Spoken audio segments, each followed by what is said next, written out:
Welcome to the February 28th, 2012 Waterboro Board of Selectmen meeting. If you kindly rise for the Pledge of Allegiance. I pledge allegiance to the flag of the United States of America and to the republic for which it stands, one nation, under God, indivisible, with liberty and justice for all. Welcome this evening. We were a little late getting on camera for the start of this meeting, as we had an executive session just prior to this. I know that I'd like to welcome a couple people from our viewing audience, as Charles and Marilyn Driscoll. I had run into them the other day out front and told them that I'd make mention. They said they watch faithfully every Tuesday night, and I'm appreciative of that, as well as a young lady by the name of Kelly Bohannon, who tunes in on the Selectmen's meetings as well, and has recently passed on some information that she considers of a public safety nature, so we certainly thank her for that, and that's being looked into. Is there any other announcements that the board has at this time? Okay, seeing none, we'll move on to the appointments. We are very fortunate to have with us tonight the Massabesic High School principal, Christian Elkington, and I hope I pronounced that correctly, to discuss the school's accreditation. So, Principal Elkington, if you wouldn't mind coming up to the podium. Thank you. And welcome. Thank you. I want to thank you, first of all, for putting me on your agenda. One of the things that I wanted to do as the high school principal when I was brought in 3 years ago to be the new principal was to increase the communication within the communities of their high school. It's your high school. Each of the towns plays an important part in the high school, and obviously pays an important part of the budget for the high school and for the district. And so I wanted to make sure that we can share information when items of importance come up, and one of those is around accreditation. And so I was hoping to take maybe 20, 25, 30 minutes of your time to go over that process, what's going on in reference to the high school in that process, and what accreditation is. So I have some handouts that I want to first give you. I don't know how close to get to you guys because you're coughing on the stove. Yeah, don't get close to me. Yeah, I'm just going to throw it to you. Thank you. This is the healthy end of the table. I know this. And those are the two career educators up at the other end. If we could have one more, please, for Oh, the yes. town administrator. She'll be back in a moment. Thank you very much. So what I'm going to do is I want to go over this presentation with you, just go over a few things, and then I'll give you the one-year report. Again, I want to thank you for welcoming me to your meeting. I'm going to review what the M.R.S.A process is with you, what it means to prepare for the visit, the process used by the committee that comes to evaluate us, what does it mean to be accredited, what their recommendations are, some of our results, and then our follow-up expectations. If you look at the bottom of the first page, just what is M.R.S.A? M.R.S.A, this was the first organization in the United States to say, what are we going to do? How are we going to tell what one high school looks as compared to another? In New England, in the 1800s, in the late 1880s, students would move between schools. Many of them were called normal schools and other things, and people were not sure, how do you know one school, how it compares to another? So in 1885, this group was established, M.R.S.A, which is the New England Association of Schools and Colleges, and that was to say, all right, here's what we think a good school should look like, and if you want to belong to our group, you need to follow these steps and standards. Now we go into a hospital, and you'll see if you go into a hospital that they've been accredited by a national organization. They've met these safety standards or these cleanliness standards and so forth. Well, it's the same thing with M.R.S.A. They have several standards, under 7 areas, that they determine whether or not, if a high school meets those standards, you get accredited. And basically that means you have met a set of standards. And in this group, New England Association of Schools and Colleges, they accredit high schools, middle schools, elementary schools, private schools, universities, and colleges. So everything within New England. Again, it's the oldest group, and there are different groups. There's a Mid-Atlantic group. There's one out in the California and the Western states and so forth. And again, NEASC was the original one. The preparation for the visit, what happens when you get accredited, that means it's a 10-year process, that you have accreditation for 10 years. The year before, the last time Massabesic High School was accredited was in 2001. So their visit came again this past spring in 2011. And what happens with that process is a number of staff are appointed to committees under the 7 areas: curriculum, community resources for learning, school resources for learning. The biggest difference in those 2 areas is community resources. What kind of funds do the communities put up? And then the school resources for learning, how does the school use those funds? You know, are there enough teachers? Are they spending money in appropriate ways? In theory, why do you have, we don't, but why do you have, let's just say Massabesic High School had 11 administrators. Why do you have 11 administrators for a school of 1,100? Why aren't you spending your money in better ways? We don't do that, but that would be one of the things that they would look at. They also look at instruction, assessment, and facilities. So staff members, teaching staff, are appointed to all these committees, and a year before the visit, we start that work in preparing reports and getting evidence and collecting evidence for them to come in. So in 2010, in the spring of 2010, we set up our committees and started the work in collecting the evidence. And you have a year before they come. They came last spring. In March was their visit. They spend 4 days. A committee of 15 educators from around New England. We had people from Connecticut, New Hampshire, Maine, one from Massachusetts came and visited. And they spent 4 days at the school. They start on a Sunday morning, and they meet with community members who come, staff, students, and then they spend 3 full days at the school and asking questions, having meetings. They work late into the night to get their reports ready, and then at the end of that process, they come up with a draft report. That report goes back to the chair of the committee. He or she makes some revisions and or changes to that, and then I get to look at it, but I can't do anything about it. I can just say, if they suddenly said, well, you have 7 guidance counselors when we have 5, I can tell them they made a mistake and that should be a 5. But that's the only kind of changes I can make if they incorrectly state something. So that report then goes to the governing body for the high schools, and that's a 24-member committee. They review the entire report, and they vote. They either agree with the report or they ask for the report to have revisions to it. So it's 24 members, and they determine, those 24 members then determine, well, these were the recommendations from that committee that met, these are the commendations. Now, under those 7 areas, they vote on each area. They determine, first of all, whether or not the school gets accredited, and then which of those areas, if any, has any questions that they would like more work done to. So it's a pretty involved process. We did not, they visited it this past March, and we did not get their final report until October, and then we didn't get the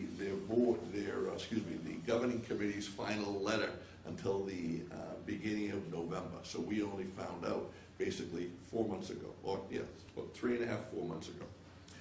So it's a pretty involved process. As I said, if you turn to page 2, on the back of 1, I kind of already shared with you, you know, they spend those 4 days with us. They look over all those reports. We send them our reports in advance, about 100 pages worth of information, and then when they visit, they review the report, they have conversations with people, and then they look at the evidence. We don't send them all the evidence because that would be obviously boxes and boxes. So that's what they go through when they visit with us. They also spend, during those 3 days, they walk with students, they spend time on student schedules, following students, and they have all kinds of interactions with different groups during the 3 days. On that second slide at the top on page 2, the recommendation process and what happens. So NEAS asks you to, what's going to happen now is that they're going to ask us to file 3 reports with them. As I stated in the beginning, it's a 10-year process. You have accreditation for 10 years. You have 5 years to fulfill their recommendations. So they gave us 55 recommendations and 58 commendations. So we have 5 years to either act on, as it says here, completed, in progress, planned for, no action, and so forth, of those 55 recommendations. And again, there are 3 reports. They ask us for a 1-year report, which is 1 year. It'll be in November of 2012 to answer and to show them any progress we're making. And then a 2-year report, obviously, which would be in the fall of 2013. And then the final report, which is 5 years into the process, which is 2016. And by that final report, they expect all recommendations to be acted upon and or to be determined by the school system that they're not going to take any action or they reject. To give you an idea of that, if in their report they said that we suddenly had to have another gym, let's just say for some reason, they said we needed another gym, and we felt like our facilities were good enough and that the town did not feel that it was appropriate, that would be, we would reject it. That would be something we reject. Or they may say you need another central office administrator to do something. We might want to look at that and spend that money for a teaching position or so forth, so we might reject that. And we'd have to give them a reason why we would reject it, but we would do that. At the bottom of that second page, the overview of our results. So as I said to you, the commission as a group, the 24 members, vote on each report. And this fall, they did vote to give Massabesic High School full accreditation. I have also been going around to all of the schools' PTAs to share with them, because there were some rumors out there, even though we had sent out a lot of information and there were 2 articles in the local papers that we had not been reaccredited. So it's been good, and that's one of the reasons I appreciate speaking with you tonight. But we were given full accreditation. Now, in 2001, we were put on warning status. That meant that they felt there was more work that really needed to be done in the area of instruction. They took us off of warning status for instruction on our new report. They did decide to keep us on warning status for community resources for learning. Now, we all know how difficult budgets are in Maine, especially the last 5 or 6 years. I'm not telling anybody in here something they don't already know. We are not the wealthiest of communities, and I really think we do a good job of spending the funds that we have. But one of their concerns is we are below the state average for per pupil spending. And quite honestly, we're pretty far below the state average. Right now, per pupil for Massabesic High School, we're 21% below the state average when it comes to per pupil spending, about $2,200 per student. And I think we do a good job. We don't have as many programs as everyone would like, but that one of their concerns is they would feel that a high school should have more funding. They're not going to tell you how much, but they are going to tell you some areas. So that is a concern, and we know where it is. I mean, you're cutting budgets just like we've cut budgets. But that's one of the areas around community resources for learning that they have concern with us. So they voted to keep us on warning status for community resources, and then they did place us on warning status in 2 areas, 2 more areas. So we reduced one of the areas that they had warned us back in 2001, but then they added 2 areas in our present report, and that was core values and beliefs and learning expectations and curriculum. And we knew, to be quite honest with you, 3 years ago when I started, we knew that these were 2 areas we were going to have difficulty with. One reason, and just a quick answer, and you can ask any question, interrupt me. One of the reasons we knew that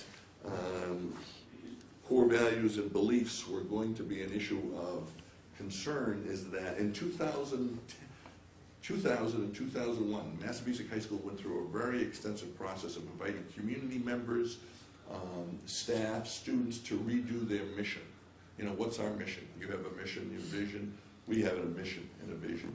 And after they did that work, the visiting committee was very happy with that work in 2001 and actually commended the high school. While that mission and vision, like it happens in a lot of places, got stuck in a book somewhere and wasn't used. it wasn't being referred to, it wasn't going every 3 years being reviewed like they should. And so when I started there in 2009 at Massabesic High School, I asked people about the mission and the vision. I really couldn't find it anywhere. So we knew we hadn't been using it, we hadn't been reviewing it, and we really didn't have enough time to go through a new visioning process with all the work we had to do, and with budget concerns and some of the other things of when I was brought in. So we knew that was going to be an issue. Plus, we knew that the district was redoing their mission and vision, and so we decided to wait. We didn't have time to do the kind of work we thought needed to be done, so we decided to wait, and we knew this was going to happen. And the second area around curriculum, we were in the middle, and we are in the middle. We belong to, one of the ways that the district has tried to save money is to group their work with other districts, and we belong to a 12-group consortium of schools, districts within the state that many schools are trying to join, of looking at rewriting curriculums and to share in the new, you might have heard the Common Core, which all the governors have all voted to approve, to have a Common Core curriculum amongst the 50 states. Well, we started to do this work 2.5 years ago, and we knew that this work was going to be ongoing, and so we're just in the middle of it. So we knew that they were going to write us up and have concerns about that, and that's what they share in their report under those two areas. I want to make it clear. Their concerns are about that we're in the middle of that work, and the reason they have concerns is the work isn't done yet. And so one of the ways that the commission tries to get schools to continue to move is to share recommendations so that the work will continue. They don't give you a commendation and say everything's fine if you started the work. They expect you to finish it. So we knew those two areas were going to have difficulty. Again, on the last slide on the bottom of page 2, again, some of the progress on the recommendations. As I told you, there were 58 commendations, 55 recommendations. Of those 55 recommendations, now you have to remember that we only got these recommendations in October, all right? And they give you 5 years to work on them. When they handed us their report, 9 of those recommendations had already been finished. So, and the reason I'm saying that, I'm making a point of that, is that the initial progress report I'm going to share with you shows a great deal of work that the schools have already been doing. And they gave us recommendations to make sure that the work would be finished. And so we already knew, I guess that's my point to you and the people of Waterboro, we knew the work that we had to do and we were doing it.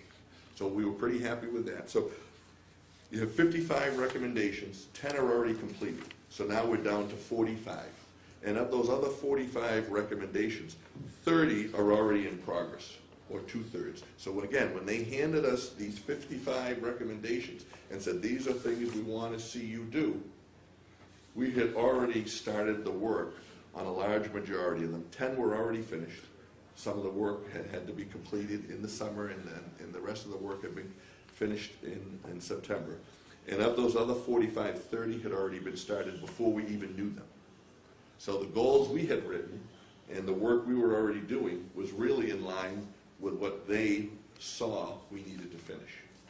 So I guess what I'm sharing with you is that we felt really good about the fact that we had already had some good planning and had already put a lot of good work and plans and steps in place. And so the high school, the report I'm going to give you, in theory, if this initial progress report, this is what the report will look like. Usually you don't ever see something that's called the initial progress report. That's just something I do for the towns and for the district so that you know the progress we're making. This, what I'm going to give you tonight, and if you have a chance you want to look at it, this, in theory, would already be something that they would approve and say, good job, good progress, you guys have made good progress. And it's not due till November. So our goal is that we feel like somewhere around 40 to 50% of the recommendations will already have been completed in the first year. So we're really on a good roll is what I really want to share. And then when it mentions that there are in progress, 3 planned for, and then 12 no action, the ones around no action, a majority of them, I think it's 9 or 10, I can't recall at the moment, are all about money. You know, they're all about, you think you should spend more here, you need to do some more here, we'd like to see, as I had shared with you, community resources for learning. And those are really things that are really out of our control as a school. And I mean, the time I've spent here in the last, this is my 3rd year, there's been a real good cooperation of the towns sharing their thoughts and concerns, working with the superintendent, and the councils have done a nice job of working together. So it's not like people aren't trying. The point is that money doesn't grow, and right now there are plenty of bills to go everywhere. So several of those no action items are probably going to be rejected because of down the road.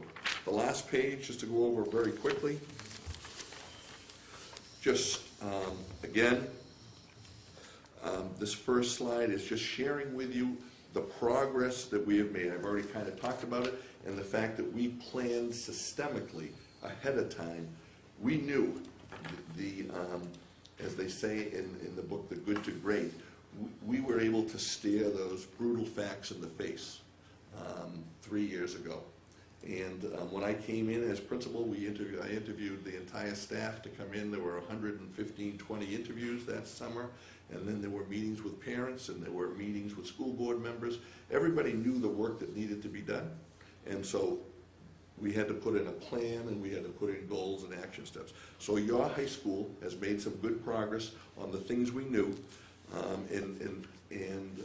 Staffs, as you know, staffs always wonder when you put goals and plans in place, like, do you really know what you're talking about, right? When, you want us to write these goals, but you want us to do these action steps, but what are they based on? Well, the fact that 40 of the 55 recommendations we had already planned for a good year or in a year and a half in advance kind of proved to the staff that the leadership team at the high school knew what they were talking about.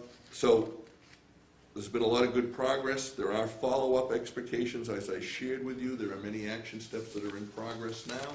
There are many steps that still need to be finished, and there's a tremendous amount of work being done in your district schools, grades K through 12, and a lot of that is also going on at the high school. So your high school is moving forward. Your high school is fully accredited. Your high school has some things to work on, and we are in progress on many of them, and have already made good progress on several. And I think that the progress will be achieved on the other 55 recommendations, and the 58 commendations we received pretty much show you that will happen. Now, lastly, I want to give you the initial progress report.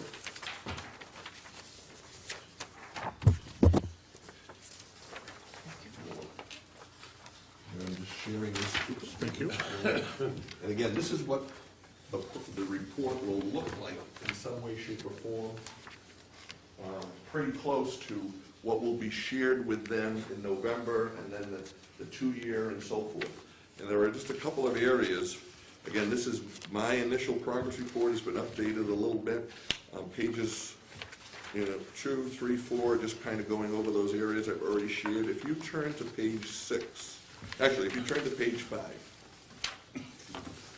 I mentioned that there are 7 basic areas that all high schools in New England are evaluated on. Well, 4 of them come under what are called teaching and learning standards. Your core values, beliefs, and learning expectations, which we're in the middle of revamping. Your curriculum, instruction, and how you assess. Those are the 4 areas. And so the report you have in front of you, if you could just look up here, it's broken down. The first area will be core values and beliefs, and then the information in the paragraphs numbered explains what are the core values and beliefs. And then underneath that, you have the commendations. And under this standard, there were 5 commendations. And then you have, on page 6, their recommendations. And again, if you look here, up here for a moment, and this is the way the entire report will go, that you'll have. So if you one of those days that you're up late and you can't sleep and you think, well, why don't I read some of this stuff this guy came and told us about? You might want to look at these. Anything that's in bold is either completed or in progress. So when you see here under the recommendations, number 1's in progress, 2's in progress, 3's in progress, 4 and 5 are planned for. So, and that's how the report will go. And then underneath each recommendation, you have either the work that's already been completed or the work that's planned for. And that's how it goes all the way through. Now, if you turn to page 11, there's a couple of examples of some completed ones that I mentioned. At the top of page 11, one of the concerns that they had, and it started on the previous page, it's called they recommended that we dedicate regular formal time for teachers to meet, discuss, share, and critique instructional practices. What that means is the teachers need R&D. You know, they need R&D, just like a business does. And so you need to find more time either within the day or in early release days and so forth. And these were the 4 action steps that we in the district took. And so we feel strongly that that's completed because we have increased support from our department heads for teachers. There have been new early release days added. We have a whole new instructional evaluation plan that gives teachers much more feedback. And then we also added more opportunities for teachers to get feedback from department heads. So we really hit that one big time, and we're really happy about that. Then if you look at the bottom of this page, teachers shared in the report, and you know, one of the areas that usually gets cut, it's kind of funny, it happens in businesses too sometimes, and it happens in municipal organizations, is that professional development monies, you know, sometimes we cut those because it doesn't directly affect kids in the short term. And so if we're going to look at, I can save a math teacher and cut money from the professional development line so I can have a teacher with kids, we're going to keep the teacher with kids, obviously. And so teachers had felt the last few years and had shared, and they were right, that we weren't getting many opportunities for them to do professional development, that research, that R&D that businesses do. And we set up, again, several things to give teachers much more focused professional development on their instruction from experts within the district.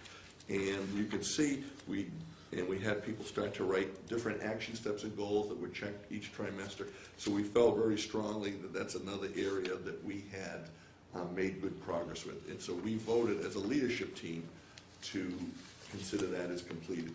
Lastly, I'd ask you to turn to page 15. And again, I appreciate the time you're giving me, and I'm just I'm running through things, but I just want to give you an overview. These are the 3 support standards. So before I told you the teaching and learning standards, these are the other 3 areas that the New England Association of Schools and Colleges evaluate us on. School culture and leadership, school resources for learning, that's how do you use the money that the towns give you, and then community resources for learning, the funds that you do raise through taxes and so forth. And I'm just mentioning this because if you turn to page 16, I've been fortunate to be the principal of 4 high schools in 17 years, and my MO is to go into schools that need to become much more systemic, much more organized. There may be some difficulties, and that's what I kind of do. You don't make friends in my job usually, but you do get to move in and you get to work with people and good people. And I can tell you, and I wouldn't say this unless it was true, that the people who are leading your high school, the leadership team, there's 13 members of that, but they are the best group of department heads I've ever worked with. Because every single time we talk about an issue, and I'm not kidding, every single time, and we meet twice a month for 2 hours. Every time we talk about an issue, the number one concern with the department heads is how does it affect kids? And then we look at the staff issue.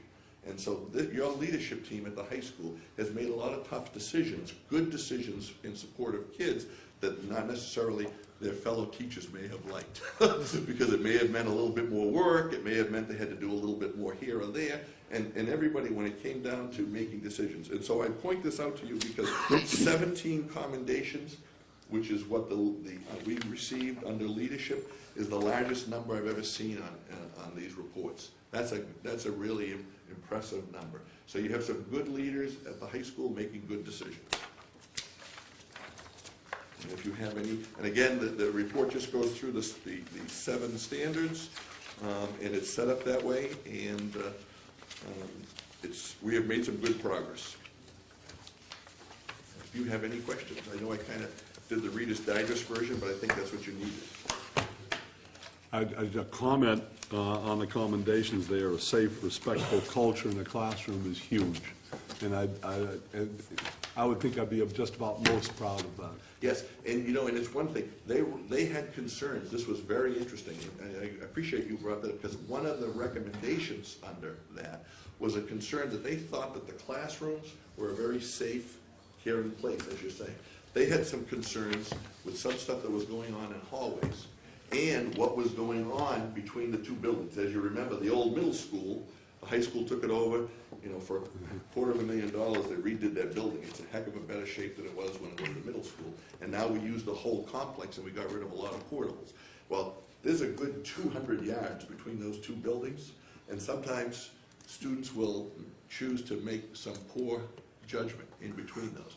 And we realized that in the spring, and we already had changed things. So that recommendation has already been completed, because we added a bunch of duty staff to those areas. That was a concern, and that was one of those things that we recognized before they even told us. So I appreciate that you said that. You're right, that classroom, but just as important, it's good to be in a safe school, or a safe room, but how you get to that room is just as important. So that was an area that they told us, and we had already put it in place. What is the benefit to the student to have graduated from an accredited school? Is there a tangible benefit to them, or is this? That's a really good question. It used to be more so. Schools will want to see, colleges and universities, that you come from a school that has met certain standards. They like to see certain standards.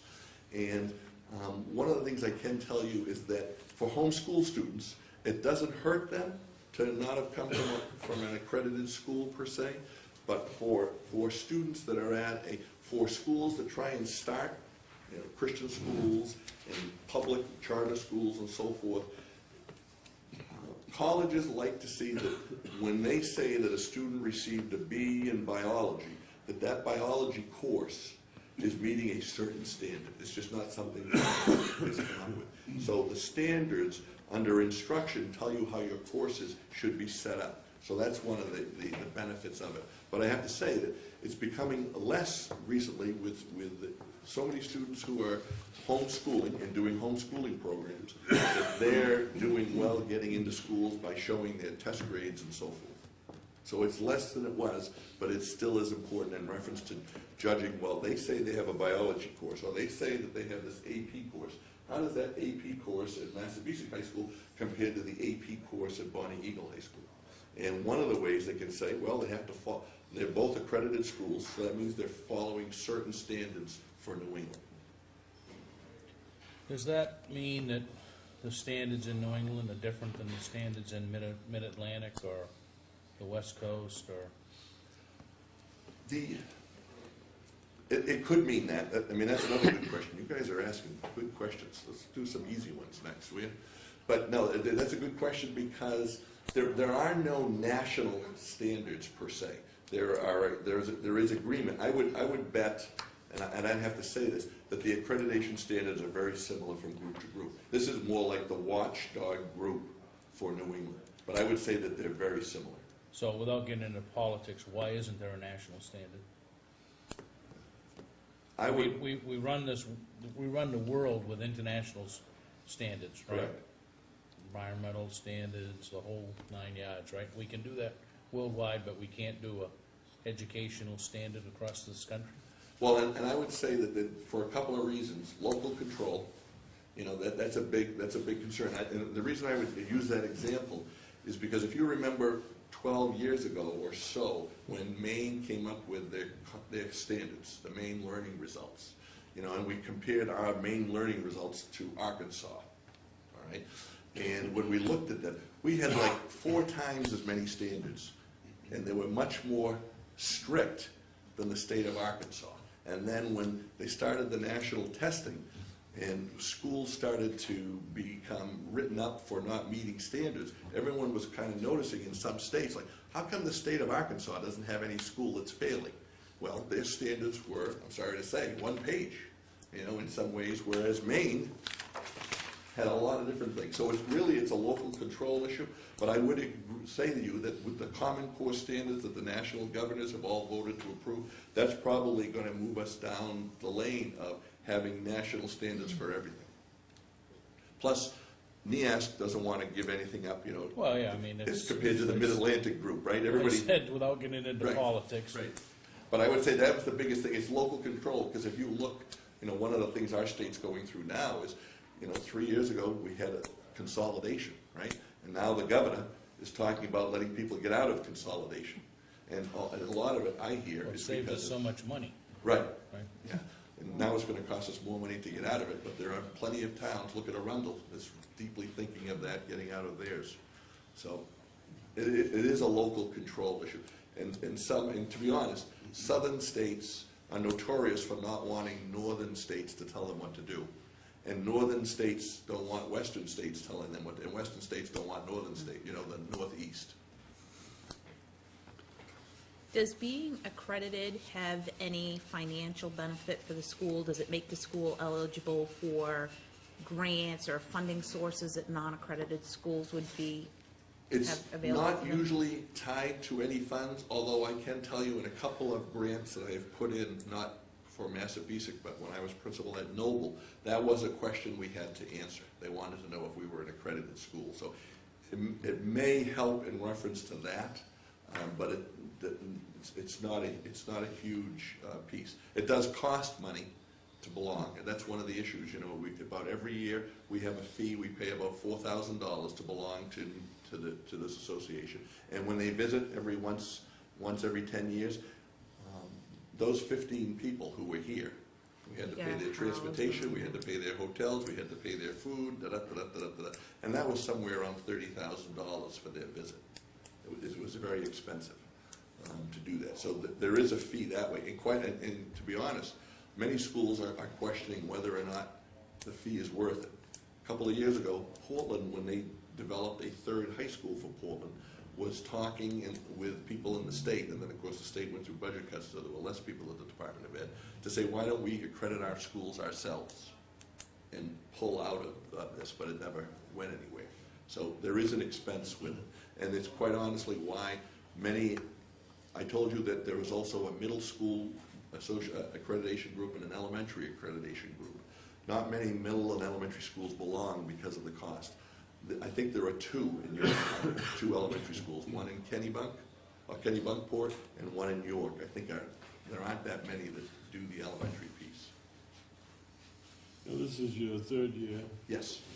and one of your missions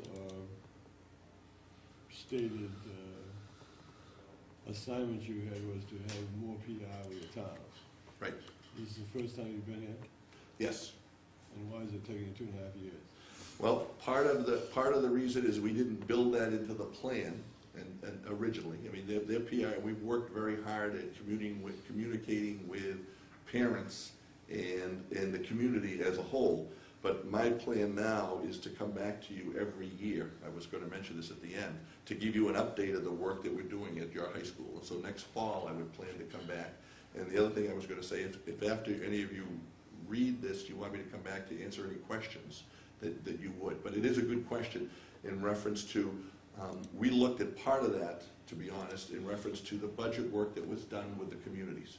How Mr. Sherburne, the former superintendent, and the town managers and then the selectmen got together. We put that as part of the process of increasing the communication. But now it's part of my plan to come back to you every fall to give you an update and to answer any questions, if you so desire. I think it's critical, especially in these tight economic times. And I mean, we're going to be saying some things that aren't very pleasant to you, and you're going to need to say some things to us, but the better we know each other, the more comfort zone. I totally agree, and that's why I would come anytime a question comes up, because I agree with, especially when we're talking about, well, why do you really need 9 teachers, Chris? Why do you need 9 social studies teachers? Why do you need 11 science teachers? Why?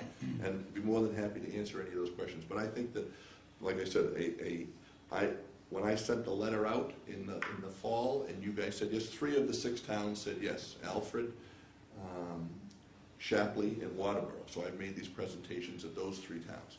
The other thing that we've done a lot of work on is our website, and we actually have a section that's all about NEASC on our website. We're one of like 3 high schools in Maine that has that information, and it shares a bunch of documents, the full reports. You don't need the 100-page report, but so do that. So I will be coming back to you if you so desire in the future.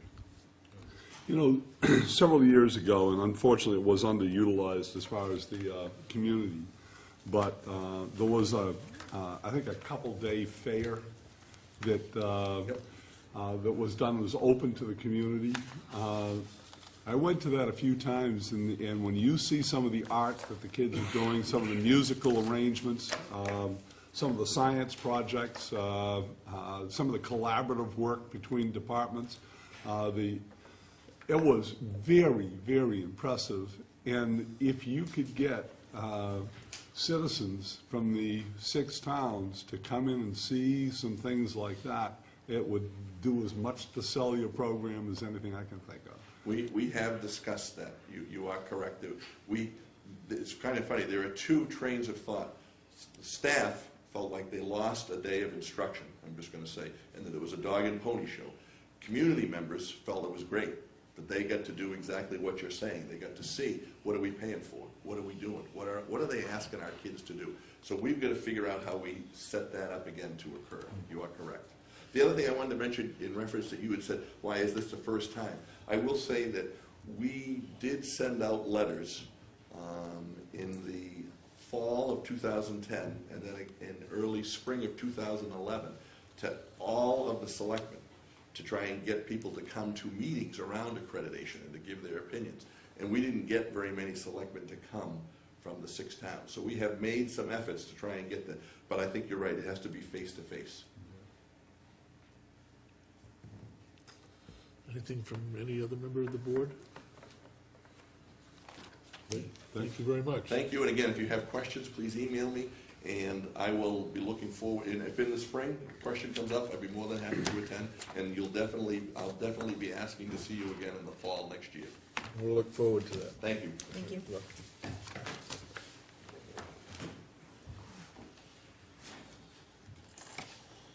The next item on the agenda is the hearing of delegation. Is there anyone present that has any business they'd like to bring before the board at this time that's not already listed on the agenda? Okay, seeing none, we'll move on. We've had some correspondence this week, the tax collector's report, a motor vehicle agent's report, the general assistance director's report, Maine Historic Preservation Commission nomination approval for the Waterboro Grange Hall to be considered for addition to the National Register of Historic Places, the Treasurer's Weekly Financial Reports, an invitation from the Southern Maine Agency on Aging to participate in the annual Mayors for Meals Day, and lastly, Representative Libby's newsletter.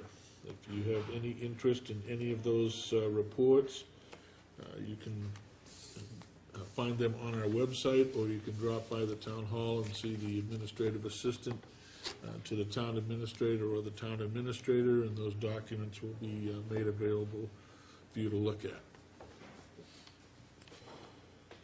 Next, reports from the selectmen. Does any of the selectmen have anything that they wish to report? Just a reminder that if anybody's interested in going to Eco Maine next week on the 7th for the Eco Excellent Awards, transfer station employees are being recognized, and it's from 10 to 1. So just touch base with Christina so that she can send Lynn your name if you're interested. Has anything been scheduled for the employees that want to go? I mean, I would think they all should go, but. That was, you mentioned that, I had a voicemail from, what's her name, Dunn, Shirley Dunn, from Eco Maine, Yeah, Lynn? no, Lynn or Kevin? Missy?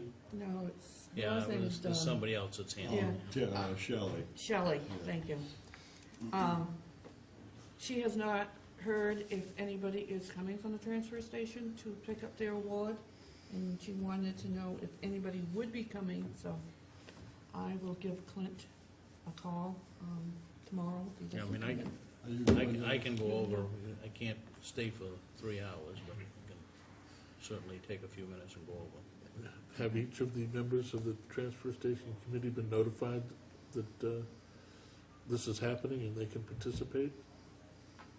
I mean, it's difficult for them to respond, I guess, if they don't know anything about it. Well, it's a transfer station, not the transfer station committee. Yeah. Oh, excuse me, transfer station. That's a good point. Yeah, I mean, Clint's been Clint's been in the, out of you know, pocket for, what, a couple of weeks? yeah, in the hospital, in and out, so. Maybe we need to look at that. Tomorrow's Wednesday, the Yeah, it's a week from transfer, tomorrow. yeah, transfer station's open. And take a ride down and just check with the employees down there. Or the town administrator can make a few well-placed phone calls, I guess, that might facilitate that. Is there anything else that the selectmen have, they'd like to bring forward? I had received a message, and I'll mention it at this time, and also again a little bit later. But just to let you know that the Charter Commission Review Commission, the Charter Review Commission, has a short survey on the town's website that they would like Waterboro residents to complete. So if you, when you have a moment, a cup of coffee in the morning and you're on your laptop or something, you can get onto the town's website and complete that survey. I'm sure that they would greatly appreciate that, and it would certainly assist them in making their recommendations for the charter, proposed charter revisions. Town administrator. I just basically working on the budget. Kind of did a quick, I think the last overlook last night, and now the next thing is to move on to the CIPs. Now we can. Now we can, Now we can. now we okay. can. And what have we learned? That CIPs are not part of the budget, Operating budget. the operating budget. That has been drilled. Oh, and part of this invitation to our annual mayor, should I mention it to Mayor Pete? You may, I would, is that something that you should become involved in as the town administrator? Yeah, I think- Since we don't have a mayor? no, I think I was looking for selectmen, I went down to look at it. Well, I just thought where it had to do with aging, that maybe you'd want to go there. Wow. Okay. Is that all you have to report? Right now, Okay, the town clerk is, I guess, engaged, she's not in. so she's not in. Okay, there's been some illness going around, as you can see from just the members of the board who've struggled to get in here tonight. Some of our employees are also under the weather with different things. And as an aside to that, you know, besides sickness, there's also injury, and we're hoping that Deputy Chief Bennett of the Fire Department is well on her way to recovery after a very nasty fall at the scene of a fatal fire up in Lake Arrowhead within the last few days. And it's my understanding from talking with the fire chief today is that she does not have any broken bones, which is a good thing, but she's still very sore from taking that nasty fall. But you know, hopefully she'll be back with us soon.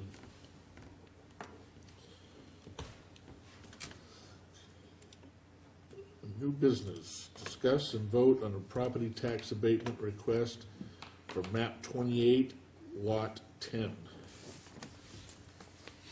What is the pleasure of the board?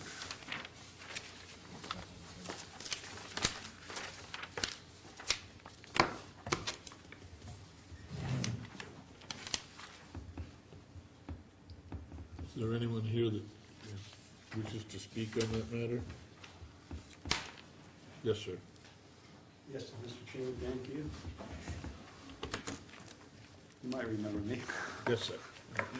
My name is Michael O'Toole, and I represent the owners of that property. There's two groups of owners, each own half. Harry Haycock and his mother, Dee Haycock. Harry's here tonight, and he would like to address the board as well. I also represent Don and Guy Piper, who own the other half interest in the property. If you recall, I was here, it was April 27th, almost 2 years ago, and it looks like pretty much the board is the same composition. See, Mr. Woodsum, don't believe was a selectman at that time, but looking at the minutes, he was present at that meeting. I'm not sure in what capacity.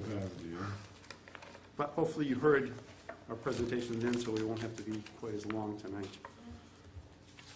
And my understanding from the secretary was that she was just going to give you the materials that we had given you before. What happened? Good. Then, to try and keep it as brief as possible, our position is that this property back in 2000, up to the year 2005, was taxed as one lot as a result of a request of the Pipers. There was a second tax bill generated. And in order to do that, my understanding is that either the Assessors Department or the Tax Collectors Department created a new lot, at least for the purposes of bookkeeping. So And what year was that? that was for fiscal year 2006 was the first year that was billed that way. So that lot is designated map 28, lot 10A, even though it doesn't really exist. It's just lot 10. And what had happened is that from that point on, when the bills went out, they billed the full amount to each account rather than half to each account. And that happened, hopefully you have the schedule that I included in the original materials. It happened 2006, 2007, 8, 9, and 10. We believe it did. And when it was brought to the attention of the town, it took a while before we could convince the administration that that had been happening. But they were convinced, and they, for the years 2006 and 2007, they credited the double payments back to the clients. As you know, that in 2007, there was also a townwide evaluation done, a revaluation done. And the assessor's agent, I believe will tell you, his position is that at that time, the error was corrected, and that for fiscal years 2008, 9, and 10, even though when you look at the numbers, they look like it's double from what it was before, the actual assessed value rose by that much so that they weren't being double assessed. And our position is that we don't believe that happened. We think that they still were double assessed. And as evidence of that, we show that in 2007, if the value had truly gone up by almost 100%, then the tax bill would have actually quadrupled because the town didn't know that it was double until 2010. As a matter of fact, it took us quite a while to convince them that it was actually happening that way. And if they had known, the fact that they didn't know back then in 2007 when they did the revaluation means that they would have doubled it from the new assessed value, so it would have been twice as much as it actually was. Now, when we were here before, at the suggestion of the agent, who actually did grant a partial abatement down to, I believe it was, what was the number here? Down to, right, they lowered the property value to $235,800, but would not touch the 2 prior years on the grounds that, well, we don't really know because there was no decision, written decision given. And with no written decision and no way to know where to go from there, we wound up going to Superior Court, which, as you probably know now, kicked us back to here to redo it. In your materials is an appraisal from a certified appraiser, and we submitted that for 2 reasons, because there's really 2 things going on. Because we had requested an abatement for the tax year that we were in at the time we were here before, the criteria is different than from the years past. When you try to get a tax abatement from between a year and 3 years back, slightly different standard. And we believe that the double billing was going on all 3 years. But nevertheless, the standard for that year that was abated, I guess you took it to be a regular abatement as if it was, just valued too much, and the value got lowered, if that makes sense to you. Because the issue, we think, is the same for all 3 years. But the way that it was treated last time was that the current year at the time, which was 2010, was treated differently from 2009, 2008, because there was actually an abatement granted for the 2010 year, but nothing for 2009, 2008. So what we're asking is that if the board finds that there was in fact double billing or double charging, that's not a overvaluation issue, it's just it's a mistake.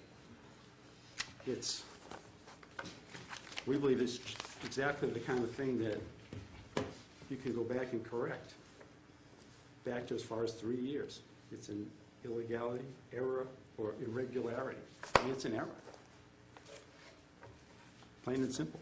And the reason we submitted the appraisal was not just to say, this appraiser believes that the property is worth this amount for the purposes of getting that abatement for the 2010 year, but also that it's evidence that it was double billed for the 2 years prior. So we're asking that you find that. And if you don't, then we do request that you make those findings so that the next body, if we have to go to somewhere else, will know, your reasoning as to why.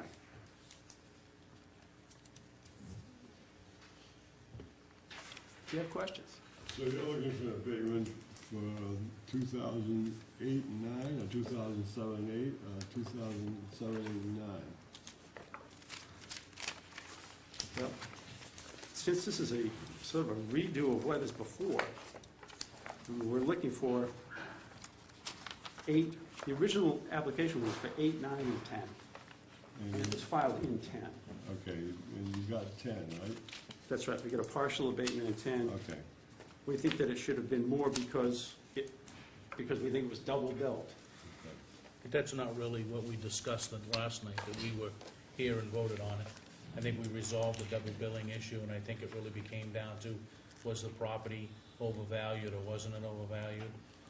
And I think the decision is that we agreed that in 2007 dollars, that it was overvalued, and that's why we moved it back to 235. Okay, so I'm not sure why you continue to bring up that it was the wrong billing for those other 2 years, because I think with all the discussions that we had, that there was pretty good, maybe not from your side, but certainly the consensus on this board is that the double billing years, okay, were resolved. I think if you go to the tax records in this town, you'll find a lot of properties doubled in valuation in the 2007 rebuild, okay? Maybe that's coincidence that this happened where we, you know, these folks came in and wanted to split this up. We didn't catch it. I think we reimbursed those years, You did, which yes. went back to 2005, 6, and, or whatever, right? Yeah. 6 and 7, yes. So the request, and I happen to be chair of this board when that happened, the request was granted for 2010, however, because we had not addressed, or there had not been a timely filing for the abatement of those 2 previous years, we denied those 2 previous years, okay? Mhm. And I think that's where we are today. I'm not sure whether your argument is now that, well, we were still being double billed for those 2 years, or was the property truly overvalued, and when we took the value back down to 235,800, is that what you're asking the 2009 and 2010 to reflect? Because I've heard 2 different kind of statements out of you, and I'm not sure that, you know, you're saying, well, you really think that we were double billed, but that's really not what the request was. The request was to reduce the valuation. We reduced the valuation in 2010, Correct. okay? The secondary request of that was, we also want that reduction in 2009, in 2008, 9, okay? Just want to make sure that you understand, this is really a redo of what we did before. Okay. We're not coming back and asking you to change what you did 2 years ago. No, but you seem to now have this fetish for telling us that that those 2 years were double billed. Yes. And I think that was resolved, and that wasn't with the request that we acted on. The request we acted on was the evaluation of that property For 2010. for 2010, and along with that, you requested 9 and 8 to go along with that. And the 9 and 8 is what we refused to go back and change. All right? So, I'm not sure 9 and 10, certainly from my perspective, I never reacted to the fact that we thought it was still a double billing, okay? I'm sorry, you mean 8 and 9? 8 and 9, Yeah, I'm sorry. I know, it's confusing. It is, seeing how it's somewhat dated as well, but. So, I think what the request is to, I guess what I'm asking, we're kind of redoing this, right? The request was for reducing the abatement of the property, the value of the property tax. You brought with you, right, an appraisal. And we all know in 2010, property wasn't valued like it was in 2007 because of the market. And we went back to our assessing agent and said, what was the value of that property in the 2007 timeframe? And he agreed that there was an error that was made, right? And we moved that back to $235,000, right? That was the total, and each party was assessed $117,900. Correct. Okay? Yep. So the open question is the request for 2008 and 9 to be assessed at the 235,800, or are you still saying we were double billed in 2008 and 9? We're still saying we were double billed in 2008, 2009. Can I speak?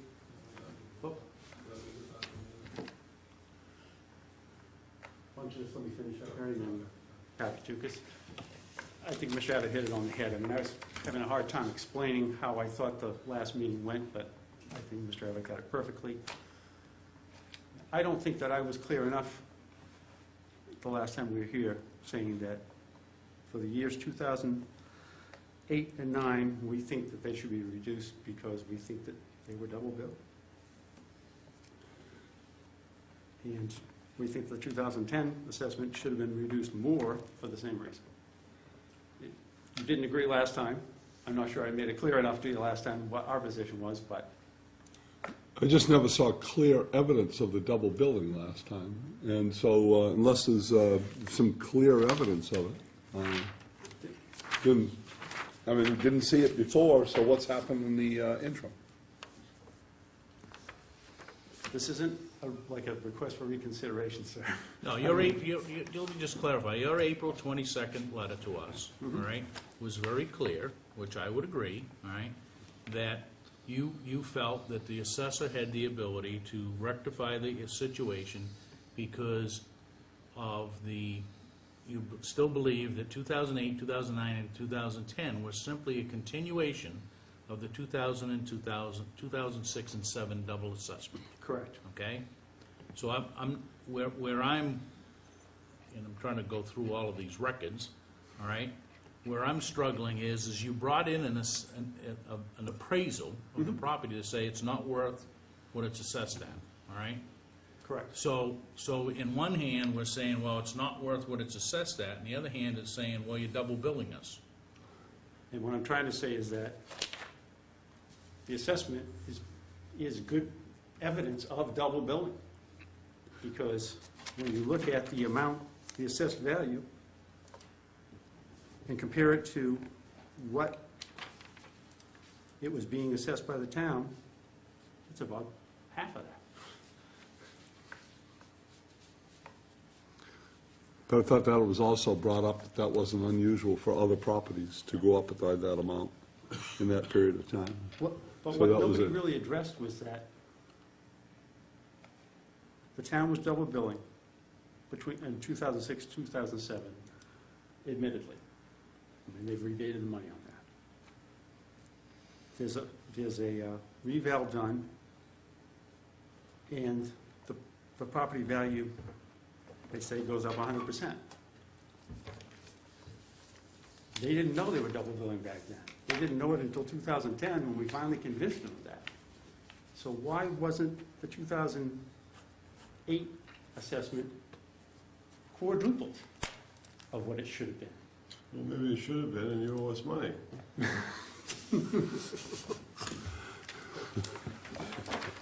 I don't know. In 2008, it went up a little bit incrementally, just like it had the year before when they were double billing. I mean, it just doesn't seem to make sense that that double billing problem fixed itself, because they didn't even know what was happening. Well, it could have fixed itself because when they did the reevaluation and everything was entered into the computer, it was entered correctly once the evaluation was completed, correct, Jerry? Isn't that the discussion that we had? So it made sense when we had the discussion that it did get corrected when the numbers were entered after the reevaluation. And I agree with Dennis, what we had determined was that there was not a problem with double billing. It was based solely on the fact that we had done the reevaluation, and it was the timing of the situation. And if that's your decision, that's fine. Yep. I mean, I understand what you're saying. And if you have no further, do you have any further questions of me? Not at this time, but would like to recognize, the chair would like to recognize Mr. Heacock. Yes. Thank you. If the town of Waterboro found the mistake in 2008 and corrected it, can you tell me why we weren't notified that we were being double billed in 06 and 07?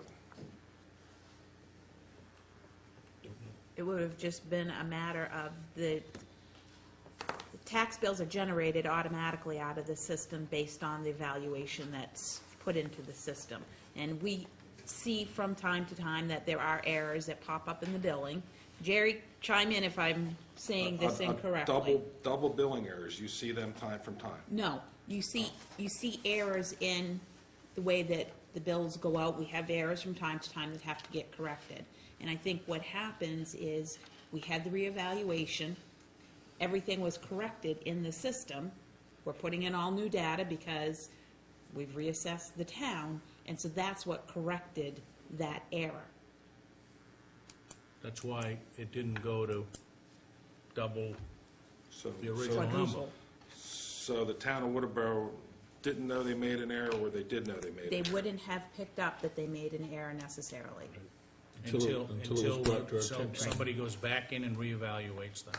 And it's such a unique piece of property there because it's one piece of property. It's not like you have two homes there, two lots. It's one home on a single lot, and the family has just split the taxes on the property. So I don't think we have any other properties in town that are like that. I mean, it's a very unique situation.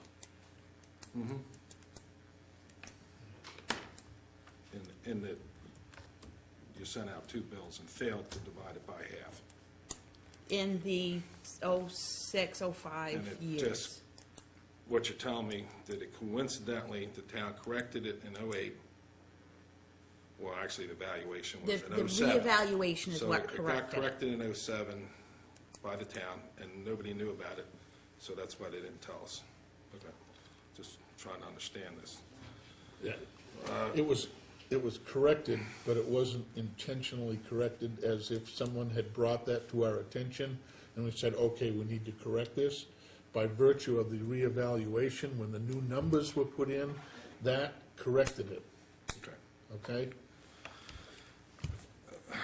I kind of got the note Jerry sent to you yesterday from your website that he has dated for the 28th.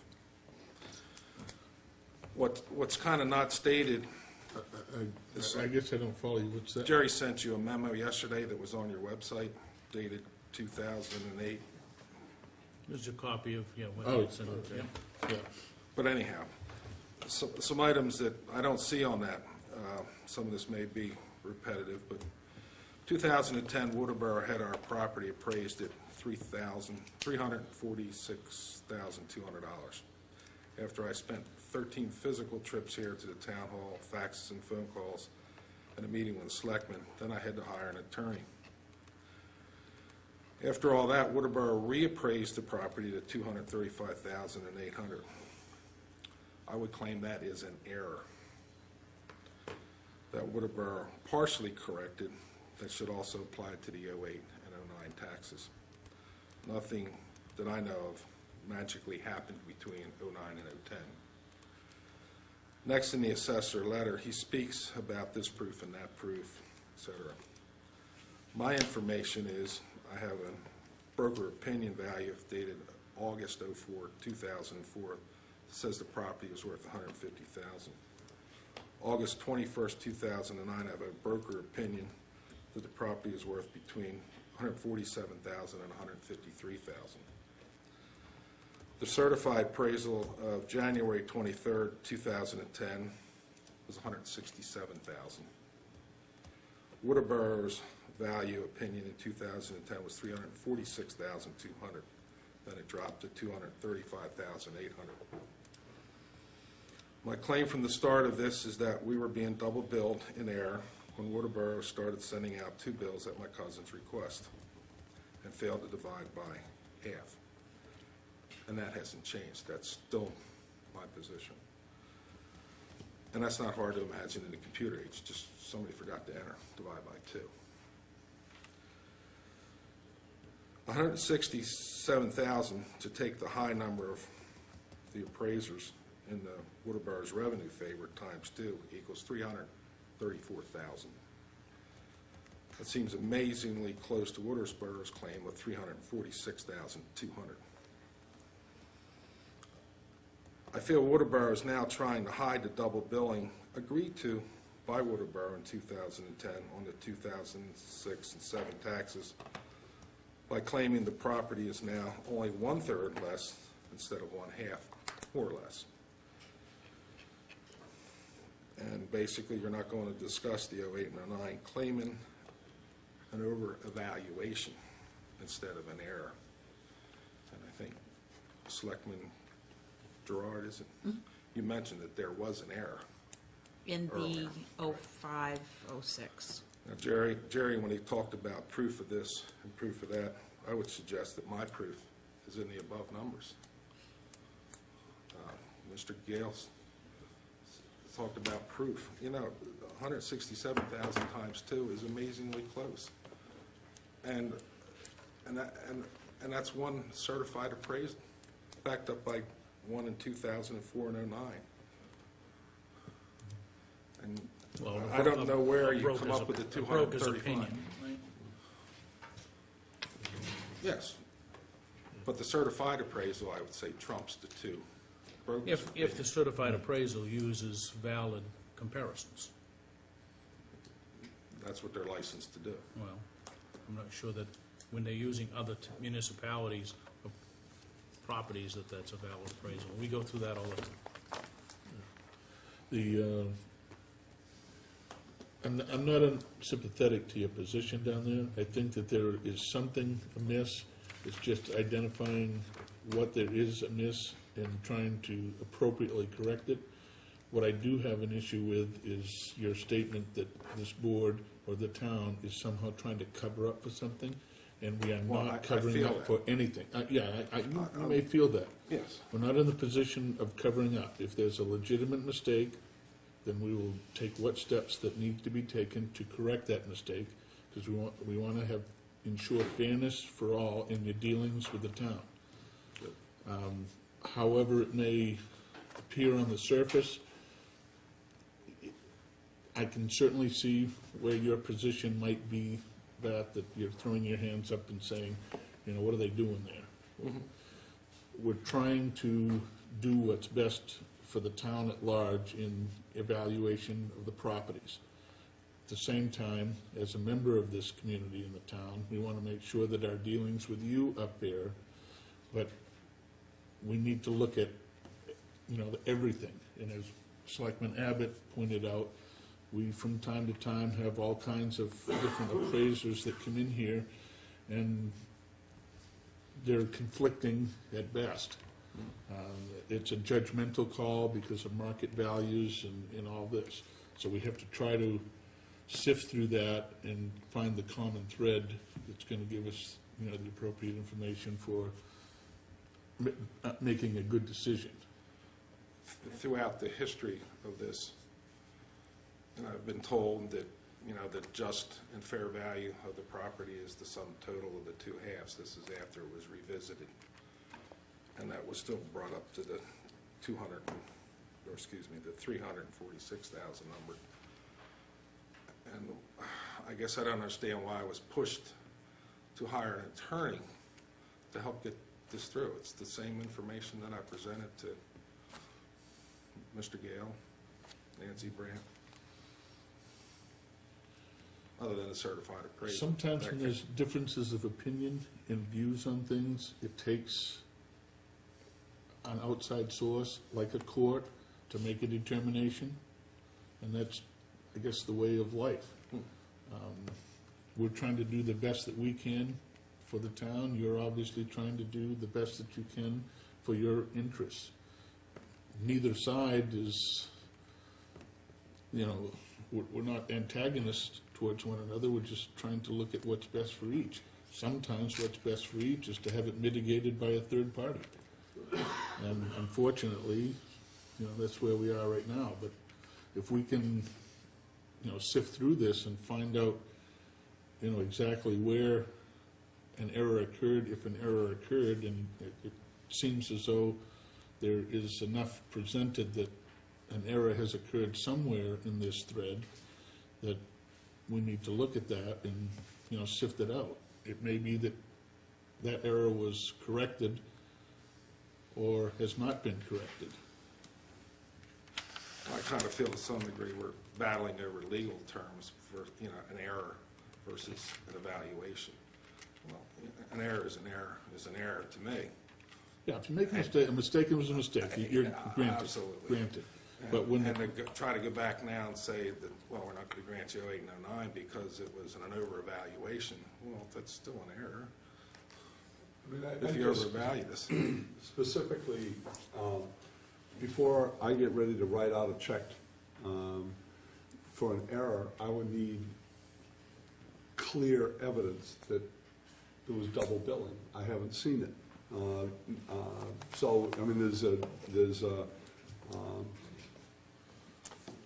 I just haven't seen enough to go write a check and say, we double billed.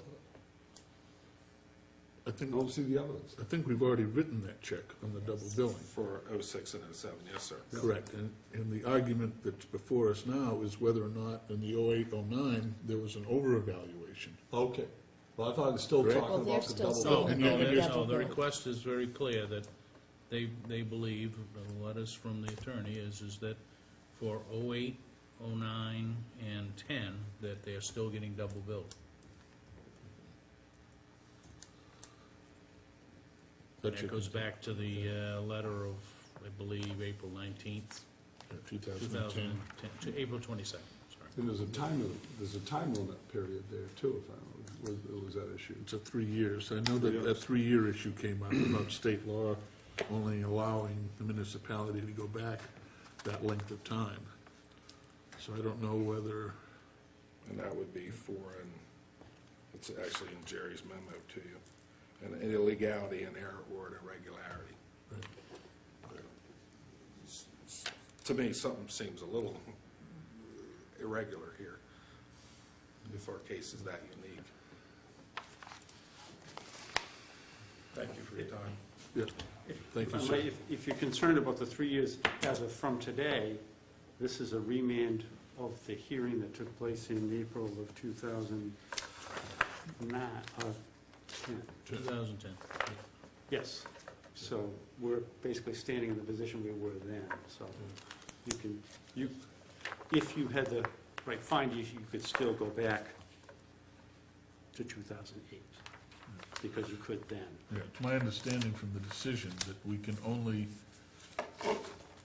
review that information that this board had before it at that time. We can't entertain any new information that may be presented. Am I correct in that? Geez, I would don't think believe that's so. kind of where we are, right? I mean, I don't think there's anything new here. I believe the report is ordered, just, excuse me, turn my back on you there for a second. I just want to make sure that we're not looking at anything.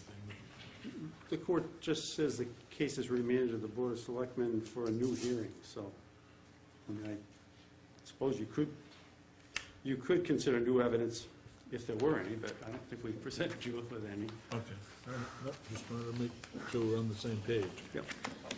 So if you want a motion, I would reaffirm our previous decision where we ruled in favor of an abatement request for the year 2010 to the amount of $235,800 or $117,900 to each party, and deny the abatement request for 2008 and 2009 based on the fact that there's not proof that the property was double billed in those years. And Jerry, is that, I know that we needed to restate our motions and we have to provide it. Is that sufficient for what the town needs to do? It seems the issue of double billing is, please. Before you answer that question, we have a motion, and I need a second so we can go into discussion. I'll second it for the purpose of discussion. Okay, motion's been made and seconded. All those in, back up. Any discussion on that? So my Sure. question to Jerry would be, does that motion suffice for what the town needs to do based on the information that we got from the court? Again, I guess I was. Jerry, if I could ask you to step up, please, so that it's all recorded properly. Thank you, Mr. Chairman. Members of the board. The overvalue, I'm even getting mixed up. The double billing issue, I thought, had crept into the earlier evaluations, brought to our attention later, but we did correct. We did credit the tax account.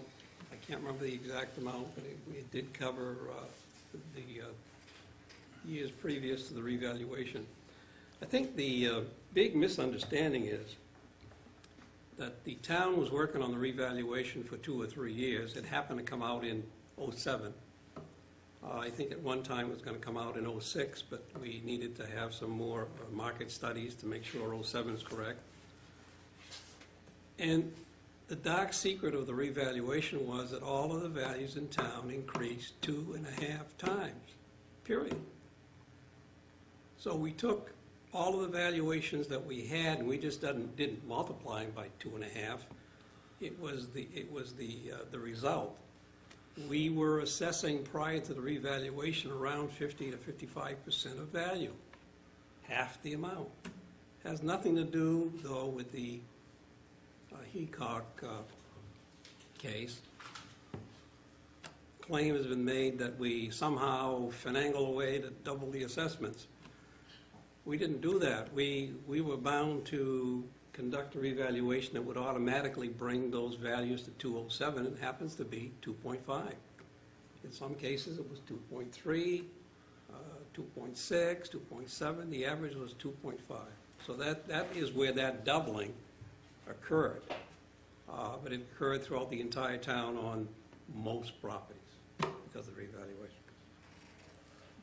Where I'm struggling here, all right, is, and I've tried to look through all of the stuff here in the last couple of days, and I think as we start to discuss this tonight, we kind of refresh everybody's memories, but some being selective and some not being selective. But the request was very clear from the attorney that they felt that there was a continuation of the double billing. And I understand that there was an appraisal that was done by Peggy Jerriton. And what I'm trying to get to is where and what drove us to look at, here's where we've got it valued at. We agree that there was, along with the fact that it had been double billed 2 previous years, that we also overvaluated the property starting in 2007. Because we moved down from 3X to $235,800, right? And where I'm trying to, what the link that seems to be broken for me is, what drove us to do the revaluation of the property when the request was very clear and succinct that it was, you're still double billing me? Well, I think what we did is separated the issues. I think we're talking about, at least in my mind, and through the whole process, beginning at the time when we were told that we were double billing, is the double billing issue came up first. And we did correct it and credit. And then in the process of filing the abatements for the double billing, we end up getting in 2010 a fresh appraisal that said, we think the property is overvalued and we want to use that value to go backwards because we think we're double bill. I think we mixed the two together. And I think the reason for the appraisal was to show some justification that there was still a double billing happening. Well, it's either that. I mean, Well, I'm sorry. I'm shaking his head, yes, but, I mean, that, I think that's somewhat muddied the water here, because I think from that, we took off and said, okay, if it was truly overvalued, if we're truly just billing at one property, and we're splitting that tax bill, and we believe that it's overvalued, and that was that was the conclusion that we came to. And we voted on to reduce reduce the appropriation, or the appraisal, or the valuation down to $235,800. I'm just, we got muddied up a little bit with the fact that we moved the valuation down to that $235,000. I think we're forgetting that when we did separate, at least I did in my own mind, the issue of double billing and taxation and return of monies, A. Then in B, when we were talking about how valid is the appraisal based on what we received as evidence to show that they were overvalued, I did a study which I provided to the board of all the valuations of those comparables that were used.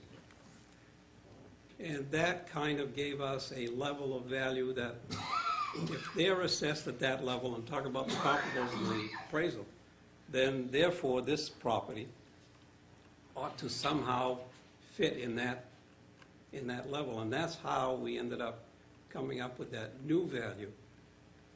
And the appraisal was instrumental in showing us the way, if you will. Wasn't there some issue with the water access or Yes. something that? Yes. That's why we looked at reducing the value? Right, it appears there's no water access, but deeds would indicate there's something along Route 5. Although you can clearly walk across the lawn, which is not a right-of-way. But if you drive by there, you would assume the lawn goes to the lake, but it doesn't, as far as the property line.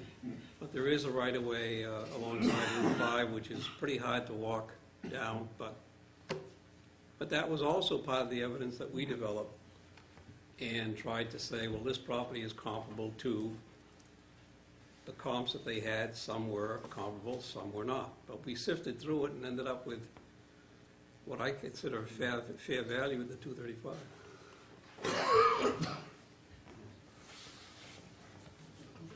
Anybody have anything more?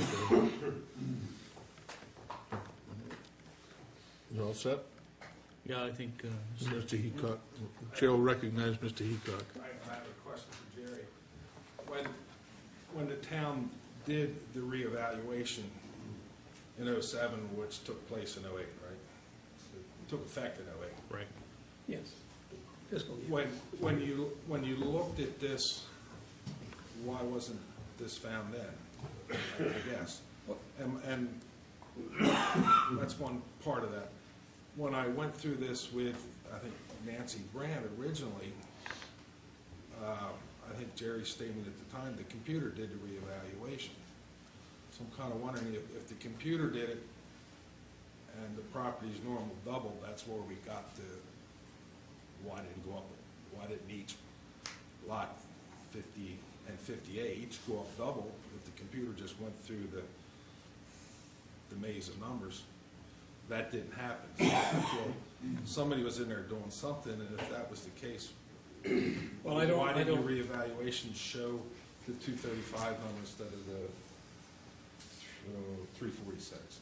Well, 235 was after the problem was brought to our attention in the form of an abatement. We didn't? Geez, I thought we did. Absolutely was. Yeah. Yes, it was. We reduced it based on the appraisal. The appraisal came in, it was given to me by the board to review and come back. I took the appraisal, looked at all the comps, figured out what the assessed values of the comps were, and used that as a guide to come up with the 235.4, which the board agreed to. I'm clear on that because I separated the issue of the double billing along with the value of the properties. And here, tonight, I'm hearing that we're back going over, which I know we have to for the sake of the original hearing, but I didn't get a lot of that. So I'm still, in my mind, separating the two issues. And I think if it goes anywhere else, they're going to want to wrestle with it probably in that manner, but I'm not sure. So In does the motion that I made take care of what needs to be done? I think on issue our one. end? Issue one is the double billing, which I don't feel exists, and I don't feel it's part of the issue that the board has to wrestle with. It was an error. It was an error in monies that were collected.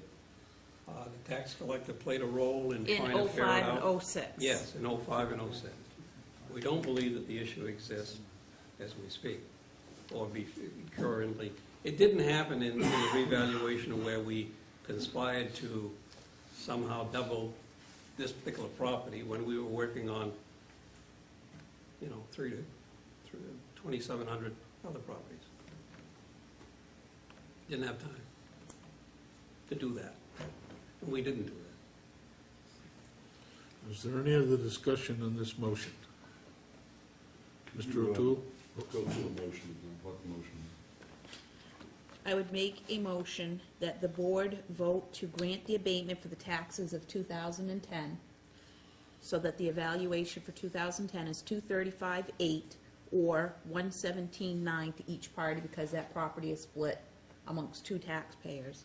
And that we deny the abatement request for 2008 and 2009 based on the fact that there is no proof that there was double billing in '08 and '09. And it was seconded by Selectman Abbott. And I guess, Mr. O'Toole, you have something relating to discussion on this motion. Thank you. Although it was not part of the application, but just based on what I've just heard from the assessor's agent, this only came to everyone's attention because of the double billing errors that had happened in the past. And my understanding is that now, since the appraisal came in and Mr. Daigle did his adjustments to the assessor's, the appraiser's appraisal and came up with new numbers, why wouldn't those be able to be effective for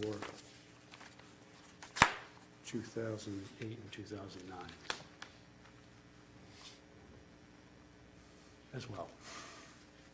I mean, it's not what my original request was, I grant you that, but if there was an error in 2008 and 2009 as well, when it was appraised at 346, Well, I think- found out.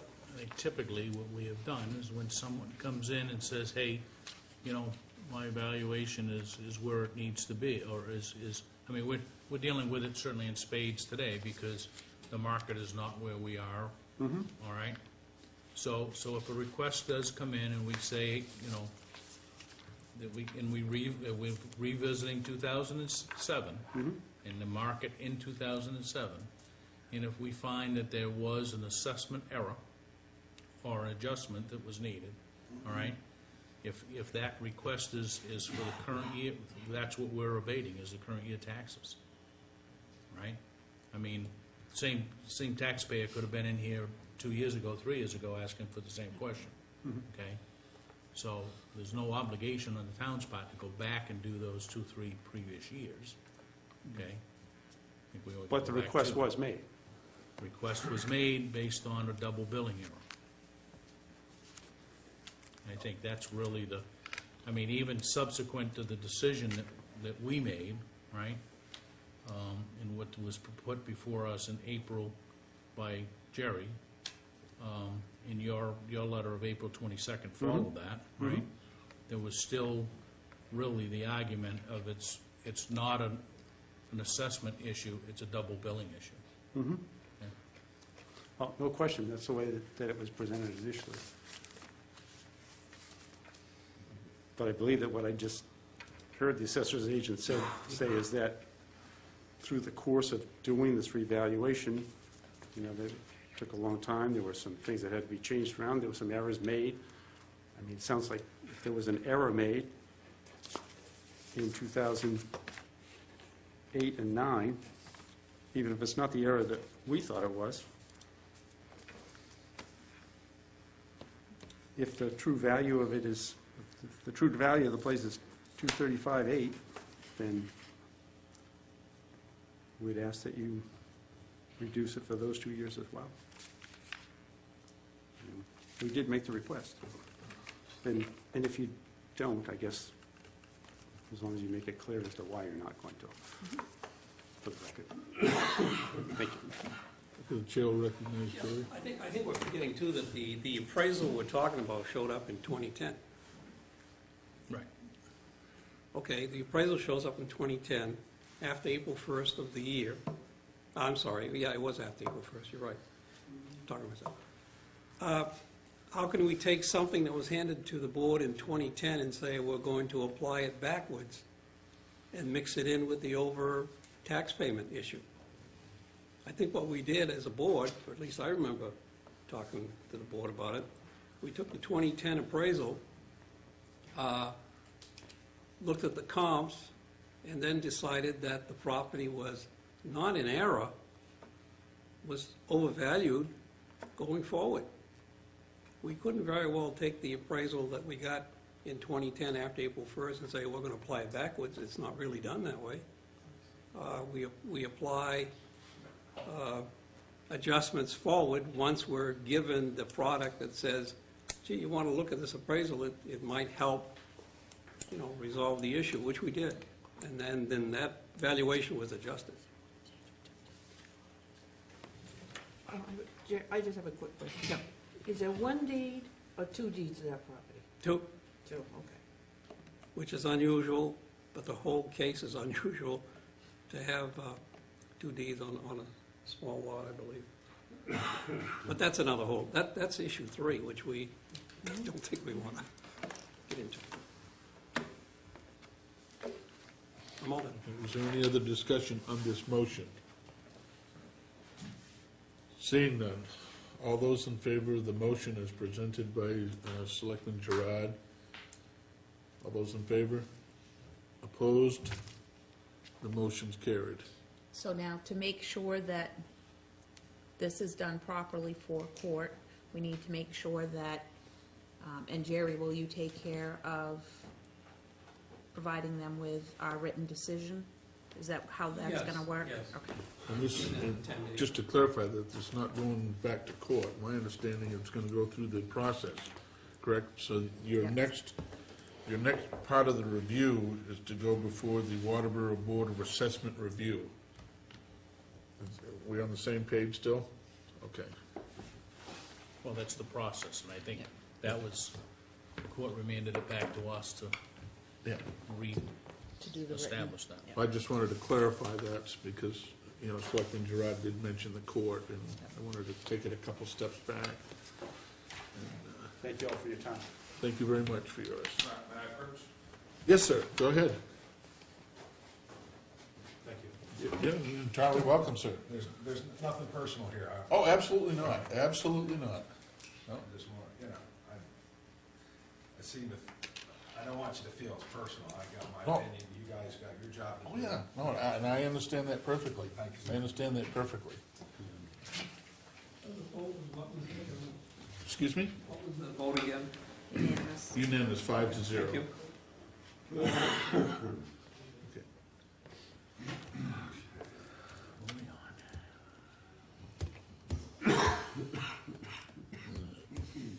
My computer rebooted. Do you have a copy of the agenda? Next is discuss vote on partial pavement.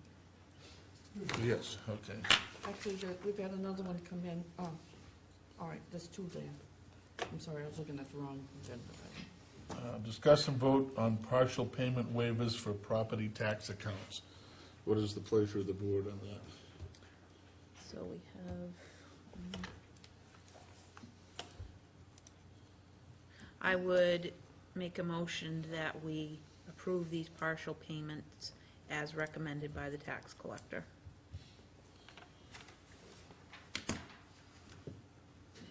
There's a motion on the floor, and we need a second. Second, for Okay. the clarification that there are a total of 4 of them.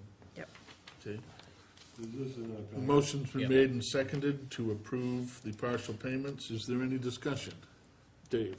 Is it in our packet? Ian? Yeah. Yes. So at the tail end of what we just discussed, right after Oh, Attorney O'Toole's, Starts at page And- 54. okay. Right. Yep. Is there any other discussion? And the point of clarification was made that this deals with 4 different accounts. And your motion is to approve partial payments on all 4 accounts. As recommended by the tax assessor. Okay. Excuse me, the tax collector. Okay. Too many taxes tonight. If there's no more discussion, all those in favor? Opposed? Motion's carried. Okay, we have no old business tonight. The chair would entertain a motion to accept the warrants for bills and payroll. so we'll, Been moved and seconded to accept the warrants for bills and payroll. All those in favor? Opposed? Motion's carried. Chair will entertain a motion to approve the minutes of February 21st, 2012. So moved. Second. It's been moved and seconded to accept the minutes of February 21st, 2012. All those in favor? Opposed? The motion's carried.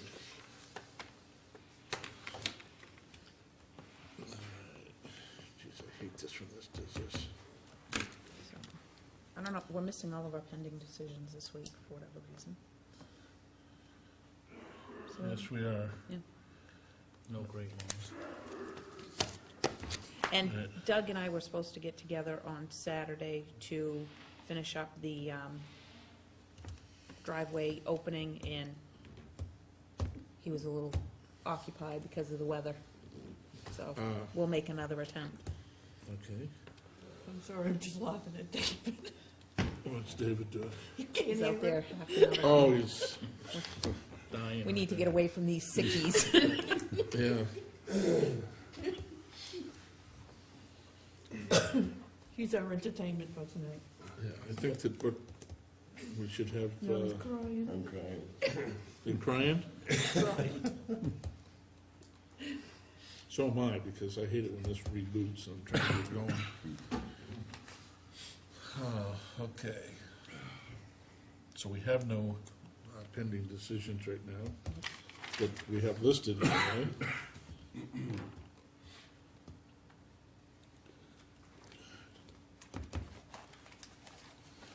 So we will move on to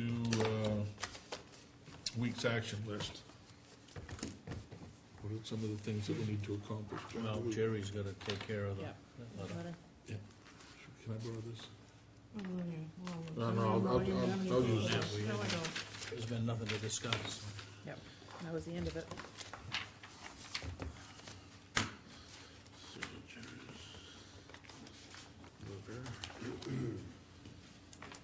Okay. Good. Set. If this thing will ever Yeah. move here. There we Before go, finally. Move on, we have Representative Libby has shown up. I wonder if he has any information for us on what's going on in Augusta. We'd certainly like to recognize Representative Libby.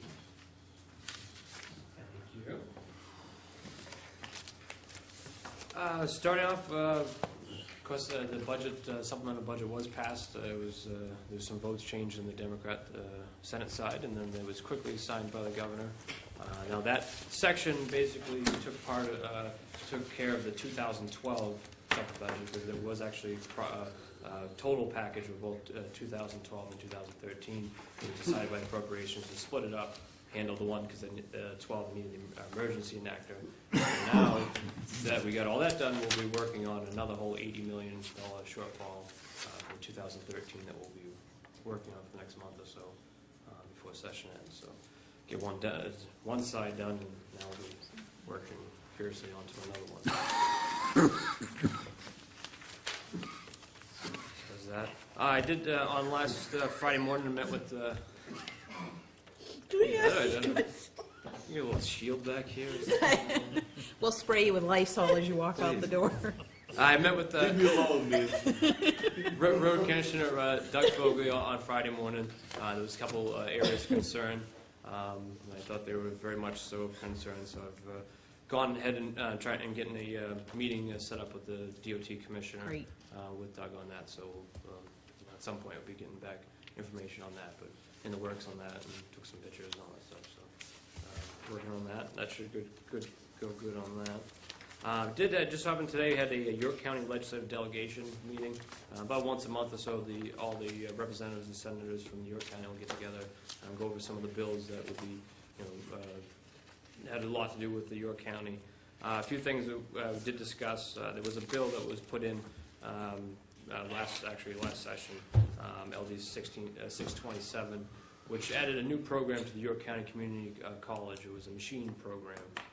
And that actually got enacted today. And we're working on some private funds going on to trying to help it. Basically, just another way of opening a new program for the York County Community College, working with the machine shops. Pratt Whitney just put in huge money to get some machine equipment there, tools to, and then obviously so they'll be ready to get right into the workforce. So now there are some state money involved, but we're also trying to work up, trying to get some more private donations on that, like as a sponsorship of different programs, tools and equipment and things like that. A couple of the bond questions, obviously relate to York County that we're just discussing that we may or may not see. Eastern Trail funding, the York County Machine Tool Program, which I already discussed, Small Harbor Program, Improvement Program, Mountain Division Rail line, as well. Same with the trail, going back on the Eastern Trail funding, there's different sections that don't have trails and zone roads, so there could be bonds on that. So obviously that will be up to the people to decide whether or not more bonds come out on it. Another big thing to talk about, obviously, was that we have been talking about too, is the gateway bridges, the 3 bridges obviously connecting. And of course, as most people know, that the first bridge, Route 1 there, that's the one that they're working on, has been shut down. And I did get some information of just a timetable of what things are going to happen on that. Probably by June or so, the whole demo part of it will be done, completed, and they'll be already working on the foundation of it. And you probably start to see it by September or so, really start to see the superstructure, maybe July into September, you get the superstructure mostly, and then planning on July 2013 for it to be reopened again. If it's like any other government project, it will be under budget and within time, but chances are no, but I'm just kidding. You got a sense of humor when you went up to Augusta, huh? Well, you gotta just, sometimes you just gotta laugh things off, because if you let everything bother you, you won't make it, so try to have some humor. And life's too short, and we're just gonna enjoy it too, so. Let's see, what else? I did, last meeting I was here, there was, Chairman, you mentioned a couple questions about budgets with the residency, putting a burden onto the school system. I wasn't exactly able to get 100% sure exactly if I have what you meant, but there was a couple parts in the supplemental budget, for instance, that there was a part of it that was introduced by the streamlining task force, that where the parents had the choice whether they remain at a developing service or attend the local school, and that choice got removed basically. For the savings of $850,000. A couple of the other things like the P&MIs, that wasn't touched. So I'm not sure if that was what you were insinuating, that's not being touched anyways in it. And then one other part, maybe there was a 5% reduction in the rates paid to the agencies or per diem houses for development service. So not by no means was that a full cut, but it was part of the cuts across the board kind of thing. So I'd like to work with you a little bit more to just try to kind of narrow down if that was what you had heard, or if you had any further information to kind of correct on exactly what it was. Yeah, I'll go back and speak with the superintendent again at our next six-town Sure. budget meeting that we have. And At the moment, I haven't seen anything where that was abruptly made or a decision like that. So because that was one of the things that he brought up in terms, when we were discussing funding, was that some of the problematic areas that they had to contend with was a transition of persons that I guess were normally instructed under the auspices of the Department of Health and Human Services are now going to be mainstreamed back into the public school system. So I'll try to get more clarification on that, and I'll send you an email. Like I said, the only ones that I could find related to that would be the choice. So the choice has been removed. I got to kind of get a better what that actually means. So is that choice, Aaron, what they would call the voucher system, where a kid from Massabesic lives in Waterboro could go to Thornton? The voucher, that's bills that are, I would say, completely unrelated. Yeah, that there is bills. There's a handful of bills that are relating to voucher and a few other educational things that haven't yet come to the floor. Just starting to hear about them. I was going through the, rubbing elbows and lobbying kind of things. Just starting to get into some of those education bills. And vouchers will be one of them that will be talked about. Just as something to say on the vouchers, an example of the downside of those, and I've seen it here locally, that some parents send their kids into Chevrolet because the kid is a great has a good chance of playing some excellent basketball. Chevis has a great basketball program, and it's happened in a few other sports areas. So now if the state kicks in and makes it easier for parents to send their kids to good Catholic basketball programs, I'm not sure, with our, with our tax dollars, I'm not sure that's a good way to spend it. That's definitely a valid point. There, I'm definitely not going to give an answer right now on vouchers. I haven't, I see some positives in it, but I also, I'm very fearful of that, strings attached. Those private schools, religious schools taking that, state money, and then all of a sudden, now the state can have a say in how they do things, and I think that needs to be kept separate. So, I think it, it works maybe better in a more highly populated areas, but when you get into rural Maine, and you have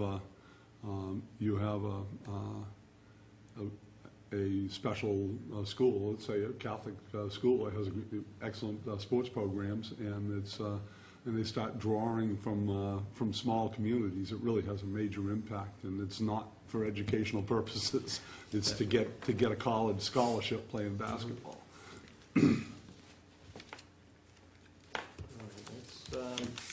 It's probably the kind of unrelated to the state, but still kind of big news.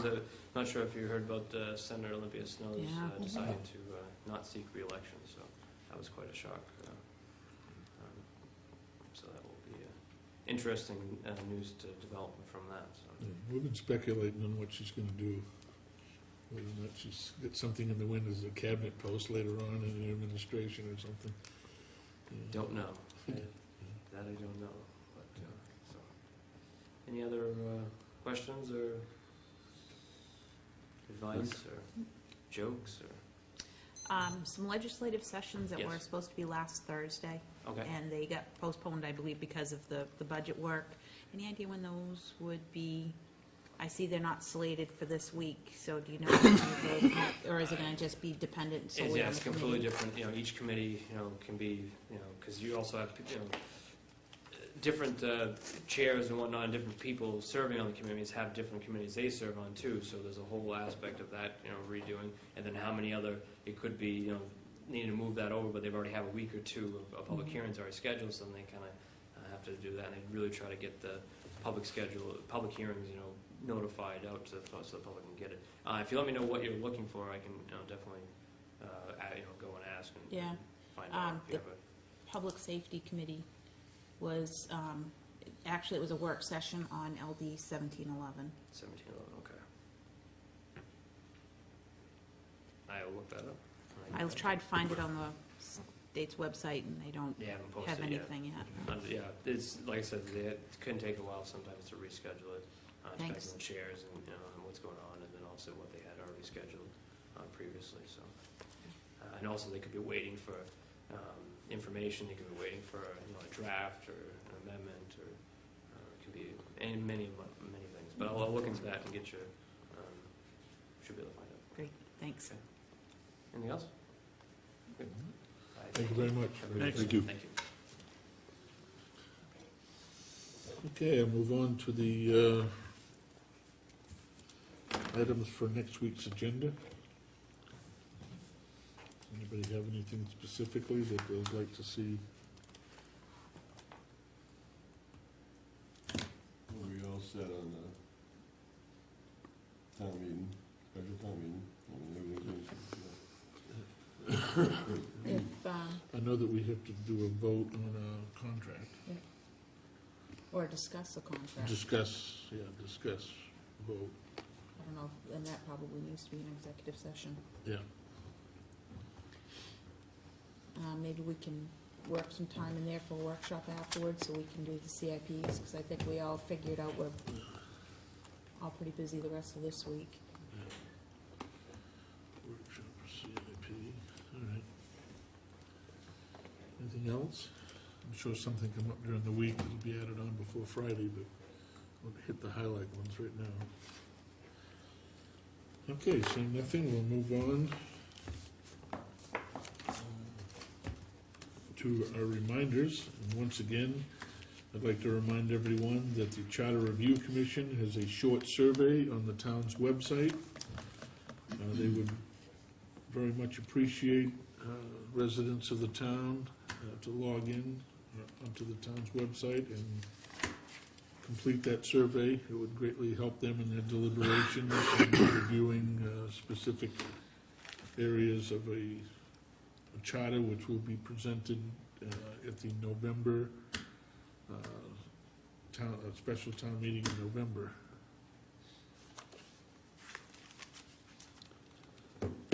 And Wednesday, February 29th, from 9 a.m. to 4 p.m., the York County Community Action Fuel Assistance will take place at the Old Town Hall. Again, you need an appointment for this. You can call 324-5762 to schedule an appointment. That number may also be found on the town's website. Again, you need an appointment for fuel assistance. On Monday, March 5th, at 7 p.m., is the Charter Review Commission will meet in the town hall. Correct on that? Town hall versus the old town hall? So, No, the old one. sort of the old town hall? Okay. Tuesday, March 6th, at 6 p.m. will be the Selectmen's meeting. Reporting that night will be the Planning Board, ZBA, and the Town Planner, and that will take place at the Town Hall. On Wednesday, March 7th, at 6 p.m., the 2020 Master Planning Committee will meet at Central Station. Diane's right. That one's gonna be a special meeting because we're gonna have the students back doing a preliminary from Conway School. And comments have told me it's gonna be either 5 or 5:30, but I will get it posted as soon as he decides the time, but because it's planning board meeting, he needs more time Okay. with the 2020 committee. I would suggest 5 o'clock. Yeah, that's what we had preliminary talked about, but then today was talking 5:30. So that time Hopefully changes, tomorrow I'll know for the sure. time changes from 6 to 5. Yeah, I think it will be fine, 5:30 maybe, but I think it'll be fine. There'll be a presentation from the Conway School of There'll be Design. a preliminary report, yeah, from the Conway School students on the village chapter.